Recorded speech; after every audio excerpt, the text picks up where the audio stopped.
Welcome to the AWA Market Minute, breaking down current economic, financial, and political events that impact today's retirees.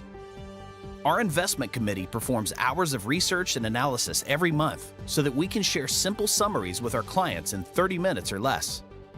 Featuring investment advisors Jaron Monk, Mason Page, Chief Investment Officer Scott Hoxer, and your host, founder and CEO, Paul Coles. Awesome. Okay, well, just a couple quick housekeeping items.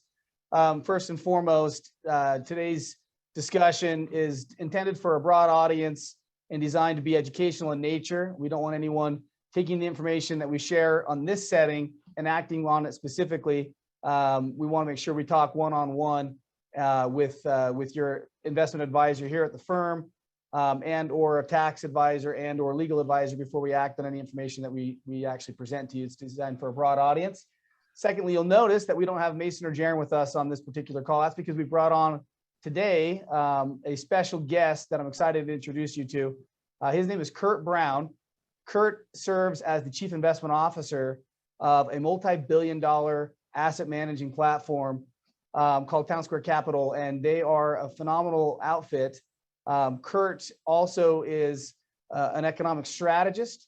He worked on the floor of the New York Stock Exchange for early in his career, so he had a front row seat into how a lot of this stuff works that most people don't get that kind of access to be able to understand. And Kurt's very intelligent when it comes to all things world economies. So we're going to go over quite a bit of information with Kurt today. Scott, anything to add to Kurt's resume? No, I mean, Kurt is his market acumen is second to none, and we really value his perspectives and opinions. And he's also a dear friend. So great to have Kurt with us. So it's Kurt, fun to be here with you guys. That's a lot. That's a lot to live up to, Paul and Scott. Yeah. No, it's good to be here with you guys. Thanks for the invite. Yeah, we're excited to walk with you through this information. So the genesis of this, Kurt, is we've had obviously some significant geopolitical events unfold over the last several weeks. And as would be expected, that can create a lot of uncertainty, both in the markets and in individuals who are watching their money move all over the place. And so we want to try to address what's going on out there in the world economy, how this can specifically and acutely impact individuals' money, and kind of give our thesis to what we are doing and why we're doing it. So with that, Kurt, why don't we turn the time over to you to kind of kick off those slides, and we'll kind of talk through them together.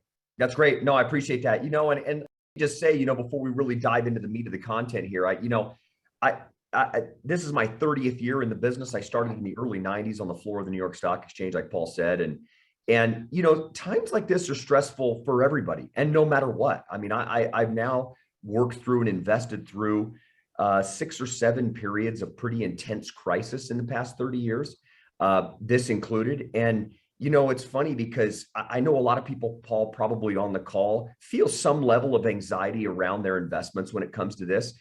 Never mind the humanitarian ramifications of what's happening. But I want you to know that we empathize with this. This is stressful even for the most hardened veterans. When I was a young man that went to the floor of the New York Stock Exchange, it's even guys that have been doing this a long time, they feel emotional about these things. And so we try to quantify them down and take the emotion out of it by looking at the data and by looking at the why of what's happening and sort of implementing plans around it. So we thought it might make some sense to spend a few minutes and kind of go through those things. Yeah, I appreciate that. I think we're all going to benefit from it. Yeah. Here's a quote I'm showing on the screen now from a guy that was a legend on the floor. He's since passed away, the late Art Cashin. When I traded in New York, and when things got really stressful, Art was kind of famous for standing up and talking about this. And so I thought I'd maybe share that with the group. But let's dive into a couple of things. The war in Ukraine is actually just another, and by the way, again, when we talk about these things, we're not talking about the humanitarian aspects of this, which are tragic and awful in what we're seeing over there. But when we're looking at your portfolio, we're looking at the US economy, the global economy. The war is a continuation of a series of problems that started in November and December. And it's the market and the investment community is trying to digest several things that all came at the same time. And the war actually is just one of them. So these are the things that everybody's trying to get around their head is, number one, how aggressive is Putin going to be? Nobody knows. I mean, you know, the war caught a lot of people by surprise. There was even important Ukrainian government officials that were stuck in Russia the day that the war started. I mean, it shows you how unanticipated this was, right? It's hard to know what a madman is going to do. It's easy for us to say, hey, there's not going to be chemical weapons or nuclear weapons or something used. You just never know with a guy like this, you know, you don't know. So everyone's kind of trying to model that. But there's other problems with this, right? Major commodities disruptions and things like that. We're sort of trying to get our heads around. Oil, by the way, as everybody knows, went up to $130 a barrel and is now down almost $40 a barrel in the past week. So the commodities market is wild right now. Oil actually is in a bear market now compared to where it was a week ago. So it's really hard to get your head in the short term around some of this stuff. Can I ask you, Kurt, real quick? Yeah. I hate to stop the flow already, but we get this question a lot. When does that translate into cheaper gas prices? Does that translate to cheaper gas prices, watching that thing plummet like it has over the last couple of days? Yeah, you know, gas prices to oil prices are correlated, but they're not correlated quickly. And it shouldn't surprise anybody that there's a lag time. The oil companies don't want to get caught on the wrong side of that. They can't lose money. So they have to err on the side of hedging out, not hedging down. Right. So what'll happen is it'll take a couple of weeks before you see a meaningful drop in gas prices. They're going to want to be sure they've hedged their position in their futures contracts. It's a great question, Paul. That's why you see gas prices respond quicker up than down. Obviously, they're going to err on the side of making money, not erring on the side of getting the money back to us, right? Right. It's a great question. There's good inflation and bad inflation. We're starting to price in more bad inflation. Bad inflation is things like what's happening in gas. This was not normal. This came because suddenly one of the largest producers of oil and gas in the world, Russia, is being sanctioned by everybody and their dog, right? That's bad inflation. We had some better inflation where you have prices going up because economies are thriving and growing around the world. Nobody likes that kind of inflation, but it's more healthy. Supply chain problems and war-related problems. Let me give you another one. Russia and Ukraine are responsible for 32% of the world's wheat exports. That's a problem, right? That's a major problem. Maybe not this week, but if they stay at war with each other for a year, you're talking about wheat shortages around the world, right? So there's some scary things that create supply chain problems in important commodities. We're dealing with that. The market's trying to say, what does this mean? As you guys know, in the absence of answers, the investment community tends to sell first and ask questions later. And that's why markets get extremely volatile fast. Think about 9/11. The market dropped quickly until we could get our head around, what does this mean? What is actually happening? When Lehman Brothers and Bear Stearns failed in late 2008, everybody sold first and asked questions later, right? We're in that environment right now where stress is leading people to say, I don't know the answer yet, so I'm going to do some selling now and then I'll answer questions later. The truth is, usually that's a bad strategy, because what happens is before you actually have your answer, the market is precipitously higher, right? In almost every major event historically, if you waited until you had complete certainty, you lost all of the opportunity to do great investing. That's what makes this hard, right? That's what makes returns on investment require risk, and that is why, right? Right. And it doesn't soften the blow for an individual consumer who watches the market moving. The volatility causes anxiety. That's right. And they're in the same boat as the markets are, in that they don't know what's going on in the future, right? They're not sure how to wrap their minds around it.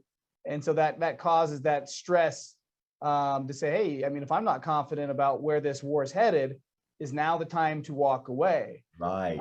And obviously in a retirement portfolio, that's a really, really tough decision to want to make in this stage of unknown. That's right. This is why you don't want to make financial decisions in an emotionally charged environment. That's usually a very bad time to do that. I'm actually going to share a couple charts on this in a minute, Paul. The Fed is in a really hard spot because coming into the year, it was pretty clear they had to raise rates to try and calm the economy a little bit. The economy was getting too good, too strong, too hot. And so they were going to have to raise rates to cool things off. The problem now is if you're doing this while there's a war taking place, a lot of the world is suddenly in a period of uncertainty with oil and wheat and other types of commodities, it makes the Fed's job a lot harder. So we're going to hear from the Fed this week. Are they going to raise 0? Are they going to raise 25 basis points, 50 basis points? A lot of that is going to be noise. At the end of the day, the Fed has to raise rates some over the next few months to try to get the US economy to cool off a little bit. And the rest of the question is, how much does global uncertainty do the work for them? And we're already seeing some levels of slowing, even just because of what's happening in the world. So the Fed may not need to raise rates as much this year, but the Fed has a harder job now because you don't want to raise rates quickly into a coming recession, right? So this is a little bit of the dilemma right now.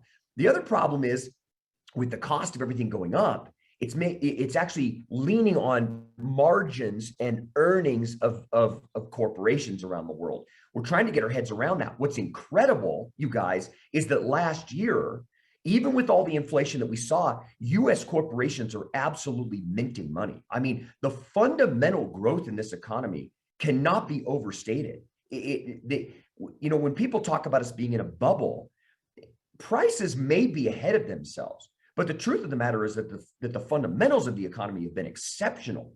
And I mean, very, very good. Sorry to jump in, but I think this is a super important point. I mean, this is very dissimilar from like the .com bubble, right? I mean, there are actual fundamental earnings and a fundamental basis to some degree for the market being where it's at. That's right. And I want to make sure dissimilar. Oh, yeah, yes, right. Yes, and you said that, but this is not the Yeah. same. This is not the same situation, nor is it the same situation. We get the other parallel that people will ask about is this 2008 over again? And there were underlying issues. There were cracks in the foundation that most people were aware of in 2006 and 7. And we don't see those same issues. There are other issues, but it's not a repeat of 08. That's not what this is going to be. We totally agree with you guys. 100% we agree with you. This is not the same as 01 and 08. It's just not. Yeah. And the economy has just been in exceptional condition. So in fact, arguably, we would be moving through if without the war, we would be moving through this, the market would be down, but we would be a normal run-of-the-mill kind of correction to assimilate getting a little too far ahead of ourselves. The war has just created more uncertainty is what it's done. But we are coming at this, you guys, from a very strong fundamental background. There's cash everywhere. And I mean a lot of liquidity in the system. Trillions. Trillions of excess cash sitting on the sidelines, which we did not see in 01 and 08. We saw the opposite extreme. Yes. The Credit average lines all drying up. Yeah, that's right. Yeah. The average household doesn't want debt right now. That's not the same as before, right? You're coming into this period with banks, corporations, and US households in dramatically better shape than we were in the last 2 big economic downturns. And I think you said something there probably worth just pointing out again. What we tend to see when prices get away from themselves are periods of correcting. That is a very normal market cycle. There is nothing to be scared about in a normal market cycle. That actually is part of the thing that we do with our clients' money. We plan for that. We talk about our smart retirement principles. We plan for normal corrective cycles. The average year has an intra-year drop of 14%. You might point that out later, I think, in a slide, but that's a normal market cycle. And so we've advanced that correction with a war. That's right. But this is not something that we were completely caught off guard with. That's right. Another thing, Paul, that happens really regularly in strong economies is that there are certain parts of the economy that get silly. And you see this in every cycle. And it's one of the reasons that I know you guys talk to your clients about this, that you want to have a well-diversified portfolio of really high quality assets, because the speculative parts of the market will get taken out and corrected. And many of the things that were hot last year have been obliterated this year. Companies that have no earnings whatsoever, trading at huge valuation, SPACs, and NFTs, and crypto, and a variety of other things that might be fine investments for a small part of your portfolio have been absolutely bludgeoned in this recent downturn. And it's a reminder that you need an intentional approach to portfolio construction, and you want to own really high quality assets. And then the normal market cycles actually help your portfolio in time. It's sort of like, think about it this way. In a forest, you actually need that dead wood cleared out of a forest. That's actually healthy to a forest, right? The market is the same way. It has to go through occasionally and destroy the weak companies. That's actually an important part of a healthy financial market. Yep. Yeah.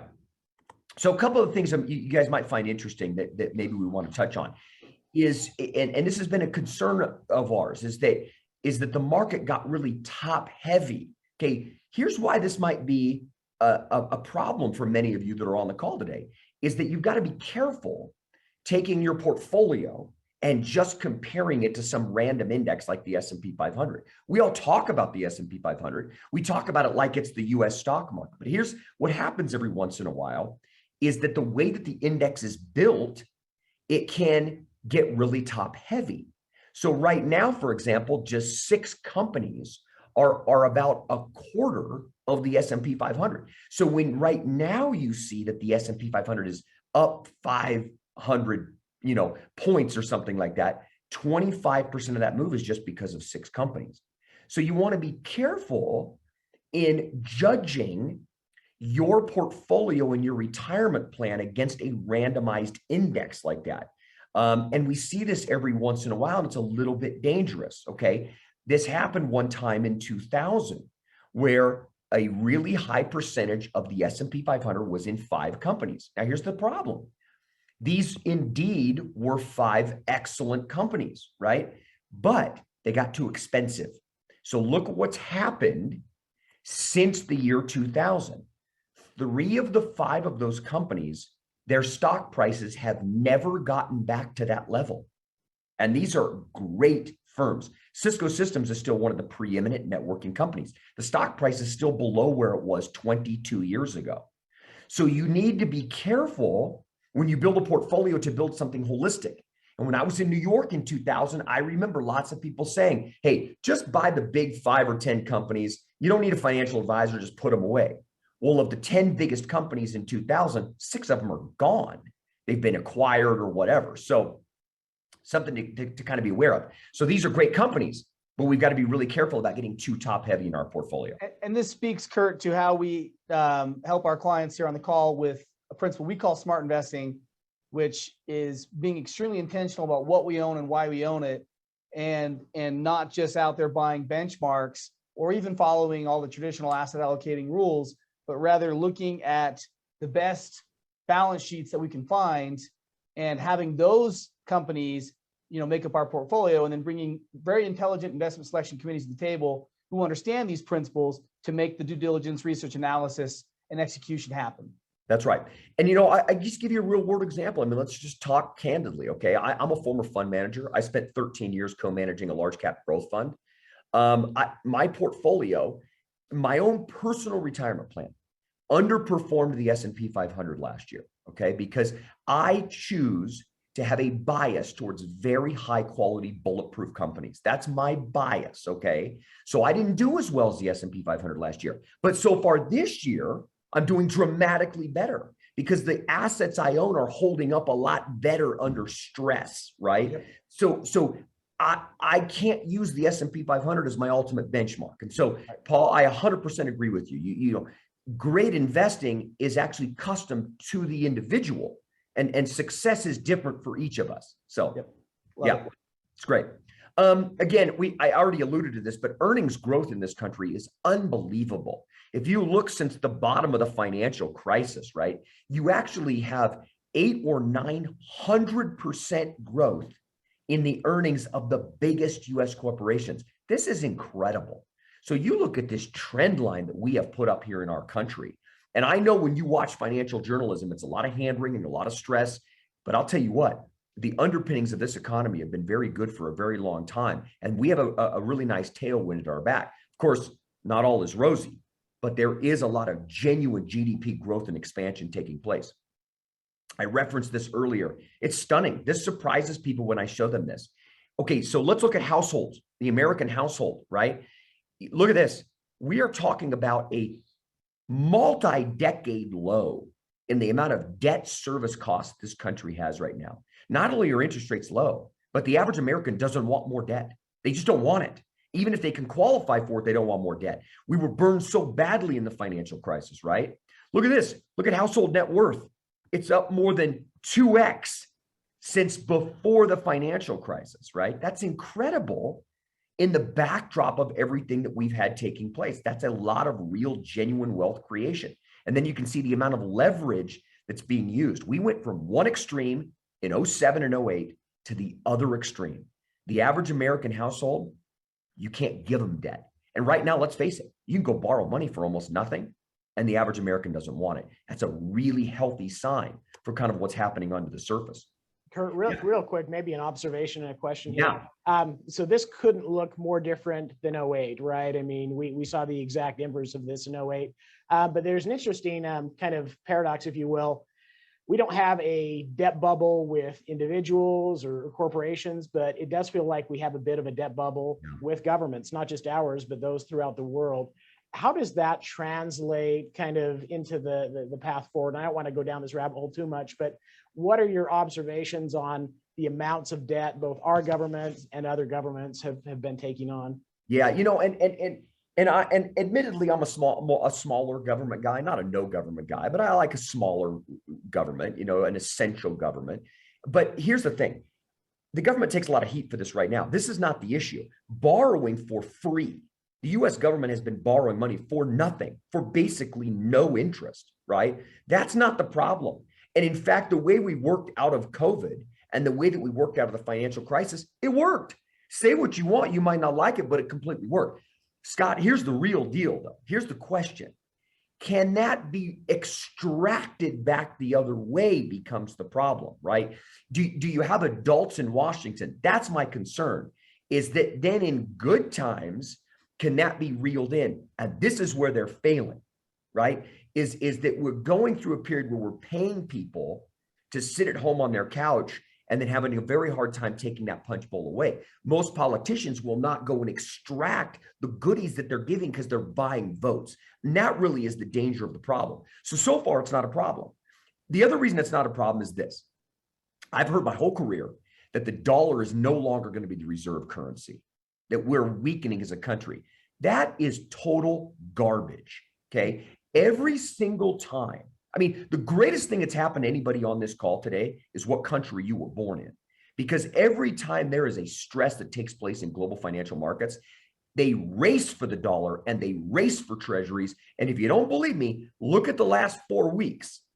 Every currency in the world has come to the dollar, right? That's what everybody wants to own. Don't talk to me about China or Japan or Europe. Those are dumpster fires compared to the United States. So we have a lot of problems here at home. That is not one of our problems. So the world will finance what we are doing. But if we are not responsible in our ability of how we clean it up on the back end. So if you need to buy your way out of a crisis, that's fine, especially for zero interest. But if you can't circle back later and have some level of discipline, we don't know where that experiment ends. And the only thing that's allowing us to run that experiment is the whole world comes and finances us, right? And so, Scott, it's a little bit of an experiment. And we don't know where this comes out. Now, the good news is it's not today's business. Everybody has been hand wringing about this since we came off the gold basis in the 70s, right? It's not today's problem. But if we get back into a situation where interest rates are 7, 8, 9, 10, we're going to have a real problem on our hands. Now, the rest of the world is going to be in real rough shape. So the good thing for us is we're in the United States. If we were trying this experiment in some third world country, we'd have been obliterated already. So I don't know if that answers your question, but that really is the bottom line. Great context. Absolutely. Okay, cash, it's everywhere. This is sort of the normal trend line for cash. This is just checking accounts, right? Look at this. There's at least $4.5 trillion just in checking accounts that are sitting around. Stunning. It is cash everywhere. We manage money for a lot of high net worth families around the United States, and they are sitting on record levels of cash. And honestly, trying to figure out what to do with it. You know, do I buy real estate? Do I buy stocks? They don't know, but that's a great position for people to be in, is to have that kind of cash. Here's profit margins. I mean, I talked about this before. I can't believe there hasn't been a bigger reduction. This has to come in. The costs of goods are really going up. So you're going to see corporate earnings come down a little bit. But the truth is they were on boil. So they're going to come off a little bit to probably a more normalized trend line is where they're going to come, you know. This is another way of looking at it. Earnings estimates are very, very strong here in the United States. Probably they were a little too hot. They need to come in. But this chart on the right is important. This goes back to World War II. And this is, in my career, I always hear people say, oh, the stock market is manipulated and it's a Ponzi scheme or whatever. Zero-sum game. Yeah, exactly. That's ridiculous. The chart on the right shows you how that is not true. This is 80 years, okay?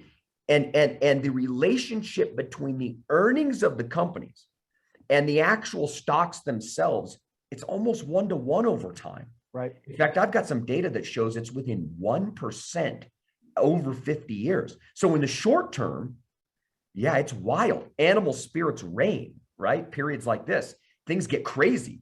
But in the long term, those relationships come together. That's why we obsess about corporate earnings at our firm, right?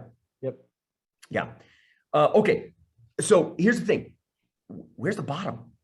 How do we know? When did we start going higher again and reconstructing? There's been a lot of stress here since the first of the year.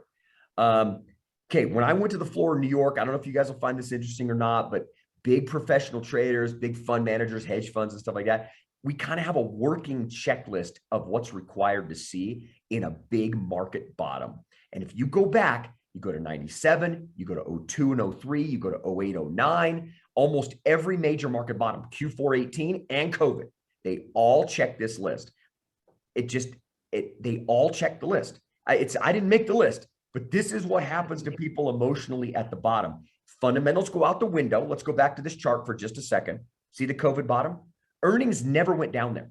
It wasn't fundamentals. It was all of us panicking that there was a virus that was going to kill the entire world, right? So emotion ran ahead, right? Okay, happens every single time. So how do we know? What's the working checklist? Okay, you have to see capitulation. I'm still waiting to have 30 people call my cell phone in one day and say, I'm selling all my stocks. Haven't seen it yet. Right? Usually you don't get a really good market bottom until you see that kind of fear. You want to see some really aggressive purchase of protection. For those of you that know what puts and calls are, you'll understand this. I want to see volatility readings that are super high. Not quite seeing it yet. It's elevated, but it's not like panicky yet, you know? Usually everyone is scared. So when people are calling me, they're like, I'm not buying stocks. I'm just not buying them. Like that's actually, I love hearing that. It's one of my favorite things to hear because it means we've arrived. It means now I want to find whatever cash I've got in my checking account and get it deployed into great assets, right? And we're having a hard time getting there because right now everyone keeps buying up those dips. I know that, you know, and I'm seeing more of it. In the last week, I'm starting to see a little bit more of this kind of feeling and stress, you know, but not quite there. I still want to see a few more people get on CNBC and say, get out of stocks, right? And almost every market bottom, I turn on CNBC and like every single person that comes on there is gloomy. And right now, it's like half are gloomy and half are like still really bullish. So I kind of want to see a little more gloom. And by the way, there's a mathematical reason this is all true. Because here's what happens. People talk their book. So when everybody is telling you that they're out, they're out. Like, so that's actually a great time to go buy assets, right? You want to buy assets when they're on sale, right? So we're starting to see some of this. One thing we were not seeing at all is you want to see junk bond yields widen. All that simply means is this. You want to see the bonds of the worst companies start to really tank because it means that people think we might be going into a recession. And those tend to be great buying opportunities. So here's what I would say. From this list right here, we're at least 3/4 of the way there in getting to like some kind of workable bottom. Again, this is just an opinion. This is like one man's opinion, but this is my little internal scorecard I use. And for several weeks, I've just been telling people, it's not quite there on the scorecard yet. So some things maybe for your clients to consider when they're looking at like a major market bottom. It's been an ugly start to the year, right? One of the worst of all time. So keep that in mind. This is not normal business for the first couple months of the year. This is one thing that's not getting a lot of press. It's important to understand. Okay. This is as of last night. So this is where the major indexes in the US stock market are. S&P 500, of course, holding up the best. It's got some of those most bulletproof, plain vanilla companies in there, right? but you can see what the average stock is. So the S&P index is down 13. The average stock in the S&P 500 is down 18. But what if you own like small caps? The average small cap stock is down 26% this year. It's pretty ugly. But look at this. This is where you really get the tail of the tape over here. Look at the number of stocks in the US that are down 20% or more. 86% of all small companies in the United States are down 20% or more, and 36% of them are down 50% or more. So the reason I share this is because the market has corrected a lot more than the headline will tell you. A lot of the damage has already been done. So if you use just the S&P 500, again, I said this earlier, it's a little misleading because Apple and Amazon and Google are propping up so much of the S&P 500. Most of the market has had a major correction already, which is actually pretty good if you're looking for a bottom and you're looking for sort of that next leg, and we can start rebuilding things. A ceasefire could change things overnight. If you find Putin and Zelensky come to some kind of deal, it's probably a new ball game, right? And Kurt, I think you touched on two super important things there. One is if there is a significant change, you don't want to be on the sidelines for said change because you'll miss out. You know, there's potentially some steep increases there and you miss out on those. You know, so I think that's number one. Additionally, I think about mean reversion, right? And when you see sell-offs this deep, there's potential for things to kind of revert to the mean. You know, we were perhaps overshooting a year ago, but now if we're undershooting, there's an opportunity for mean reversion. And markets always do this, Scott. It's such a great point, man. You know, I've been doing this a long time now, and we overshoot up and we overshoot down. People get too optimistic when momentum's up, and the same is true in reverse, you know. And another thing to remember is, you know, a great financial plan. And you guys, I know you talk to your clients about this all the time. Paul referenced it earlier. It's you build a portfolio with the anticipation you're going to have these types of events, right? Paul referenced earlier an average drawdown every year of 14% in the US stock market. So that doesn't mean you won't have great returns in your portfolio over time. But if you're too invested in garbage, what if you were too invested in these types of companies over here? You're going to have a very difficult time recovering from that. This is why you hear financial advisors always erring on the side of not buying a lot of your portfolio in over speculative type assets, right? Yeah. So, and quick on that, to finish that thought, you know, the statistic is 30 of 42 years or the last 42 years have been positive years in the market, right? So 30 of the last 42, if you just kind of sat through it, it would be positive experiences. And the average returns have been nearing 10% on those years on average. And the entry year drop, that's the thing that we're talking about, right? Meaning I've got to endure a 14% correction on average per year to end up with an average of 10% per year over the last 42 years, and right. 30 of those 42 being extremely high, with some years being significant. So one of the questions one of our clients asked here talks about, does it appear, and I don't know if there's like a recency bias or if there's legitimacy to this, so I want to pose the question, does it appear that we're seeing bigger ups, bigger downs, more volatility today than we have historically? Is this a recency bias, or is there some legitimacy to things like information being processed quicker today, and that's causing bigger volatility? For example, you know, social media, everybody knows, you know, exactly what's going on, nearly real-time information with what's going on there in Ukraine. We're getting that information put in front of us on a regular basis.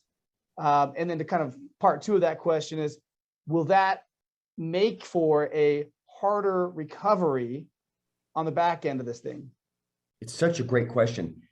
The answer is going to surprise you.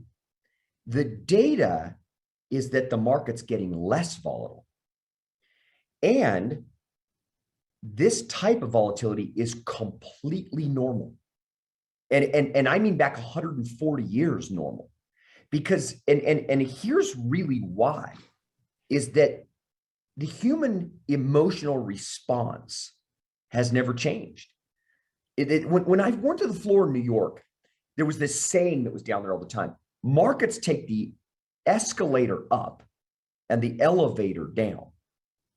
And what you'll find is that markets build slowly up. Greed builds slower than fear. So markets can go up for a year and then give half of it back in 3 days. We actually saw that in COVID. One of the things that we have noticed is the nominal amount of volatility is less, but the speed is faster. So to your point about the dissemination of information, at the beginning of World War II and the Great Depression, it took a very long time for people to get the news that the market was falling apart. Now you have it in a minute, right? So what's happening is the volatility is actually a little less, but the cycle is happening faster, right? So look at how fast 2018 and COVID recovered. It was straight down and straight back up, right? It was but believe it or not, volatility is actually getting a little bit less in recent years, not more. It's odd, right? So does that bode well for people who watch their retirement portfolio, lose $100,000, and we say, okay, how quickly can we have any expectation for recovery with this kind of movement? That is precisely why. And I know you and I have spent enough time together over the years with your clients. I know how you think about this. It's why one of the first questions we always talk about when investing is, when do you need this money? Yes. Because let me answer it in another way.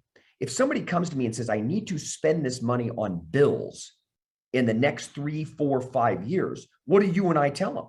Well, you can't put it in the market.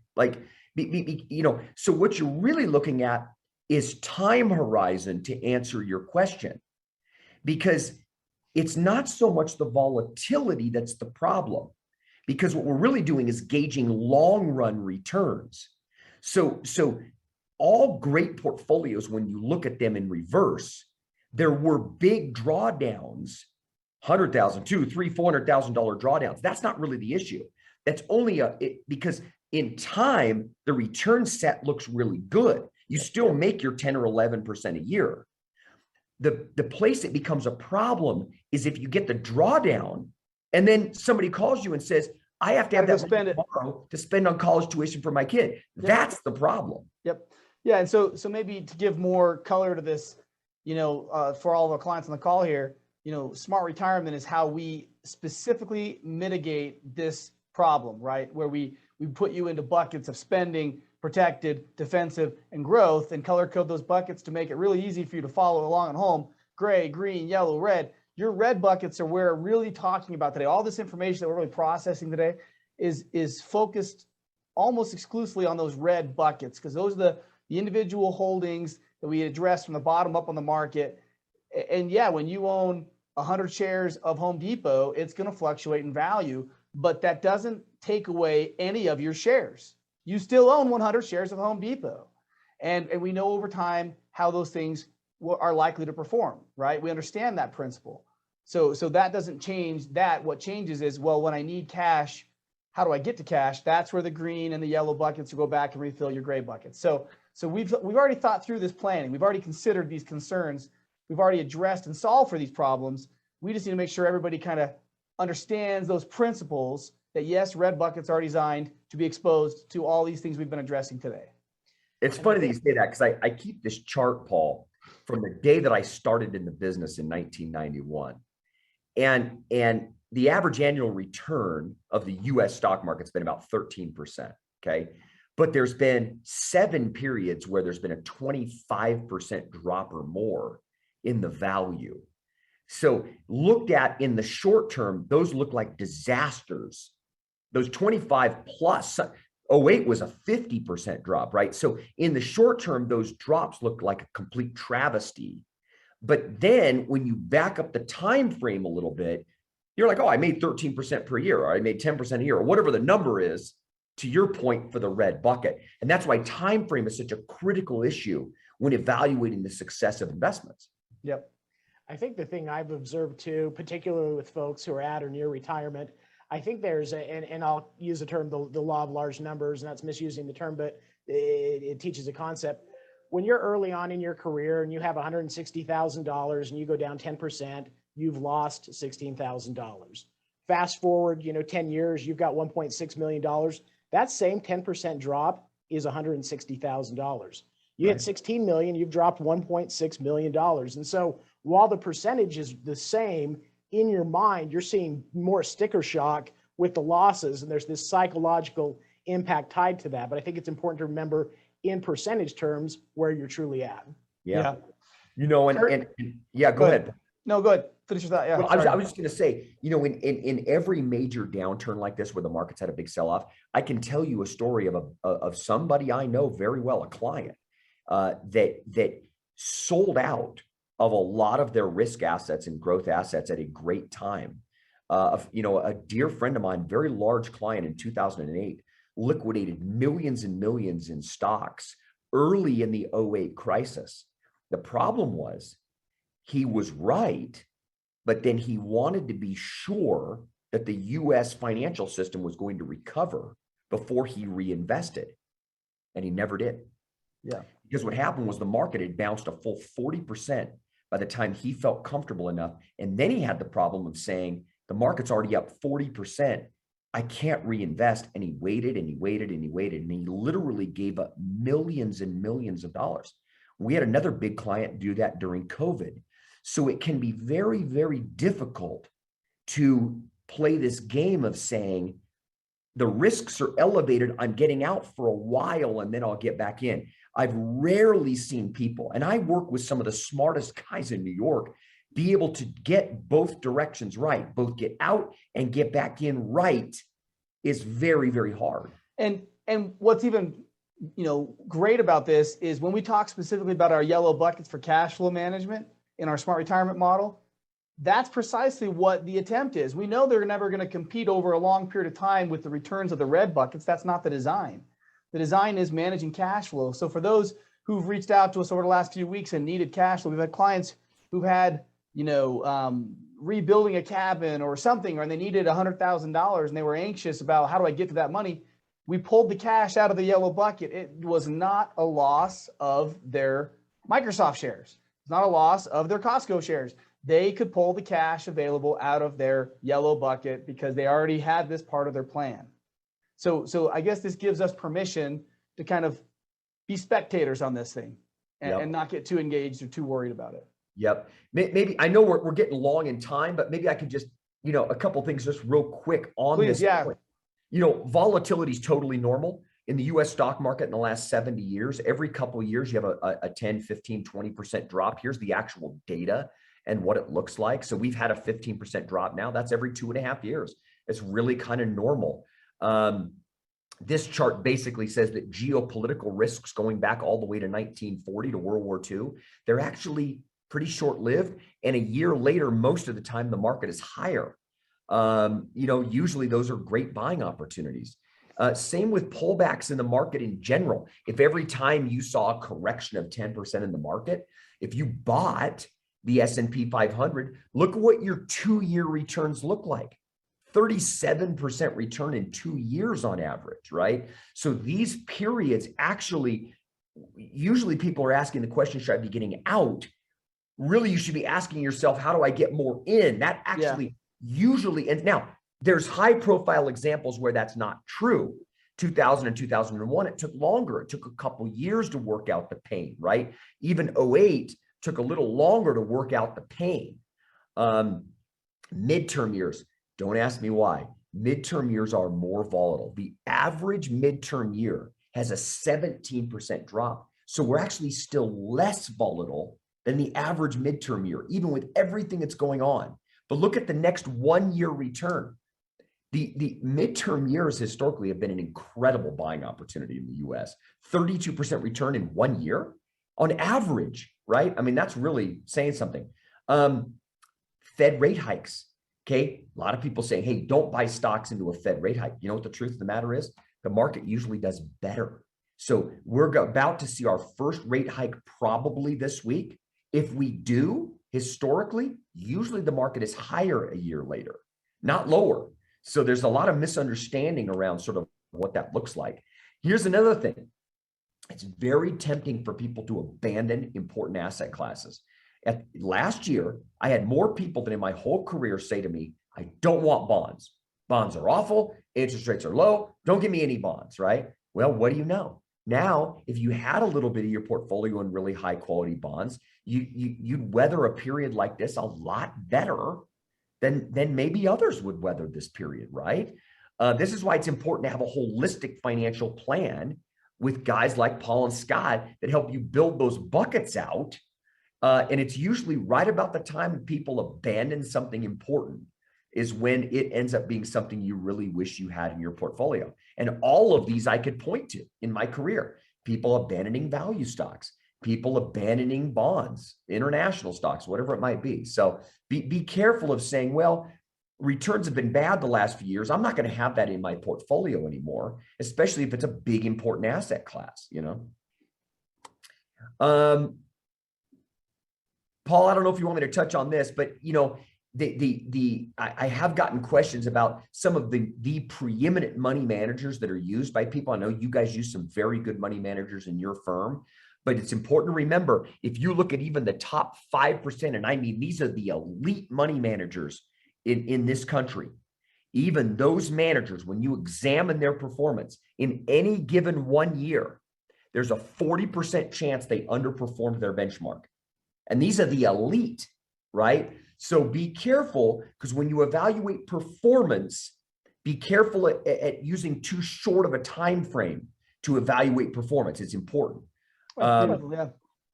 And so I'll close with this, you guys, is that, you know, our investment committee keeps a running checklist year round. You know, we've talked about a lot of these. These are the things we like. I've touched on many of these things. Here's the things we don't like. And we've kind of talked about this, right? The inflation, how desperate's Putin. We're kind of waiting to see this out a little bit here. Is the Fed going to get too aggressive? A little bit worried about that. I think they're not. I think they're going to err on the side of being dovish. We'll see. We talked about the indexes getting too top heavy. We talked about being careful of owning junky assets, things like that. So what's a battle plan? This is kind of our working battle plan. We've touched on some of these themes already. Is rebalancing your portfolio as you go. You know, we saw growth do really well for a long time, not value so much. You can rebalance against bonds and things like that. Scott, I know you and I talk about these things a lot thematically. Not abandoning those important asset classes, owning really high quality assets. This is important. You know, I touched on this earlier. I'd rather trade a little bit of return in boom years for some protection in bust years. Right? I want to know what I own is really high quality and bulletproof, right? Be careful. Some of you have bond funds and you assume that because it's bonds, they're safe. There's a lot of garbage bonds running around out there. So if you ever have any questions, have your financial advisors look it over and give you an answer about like the quality of the assets in there, right? Volatility. Again, what we're seeing is completely normal levels of volatility. Considering alternatives, right? You know, there are non-correlated ways to stocks. I know it surprises people sometimes, but even insurance products, like I've listed here, they can be great ways to buffer volatility and lower your risk that's not linked to the stock market at all. So there are great ways to invest and build a portfolio, but sometimes you got to think outside the box a little bit about how you do that. And then taking advantage of volatility when it happens is a big deal. Tax loss harvesting can be a way, right? Roth conversions. There's a variety of things that you can do at times of stress that improve your position over time. And then, of course, planning for liquidity needs, big one, right? We talked about this earlier on the call. I love the way that Paul and Scott and their firm do this. You know, we look at the world in the same way in these buckets, and making sure you've got the right amount in each bucket. It helps you be prepared for times of stress like this. Well, the reverse is true. When times are really good, maybe you want to do a little rebalancing and get your buckets, you know, positioned properly. So anyways, that's my prepared comments for the day, for today, guys. Well, we appreciate that. If you want, you can drop sharing that screen. We just talk briefly here at the end, but yeah, just kind of touching on how this application works for our clients.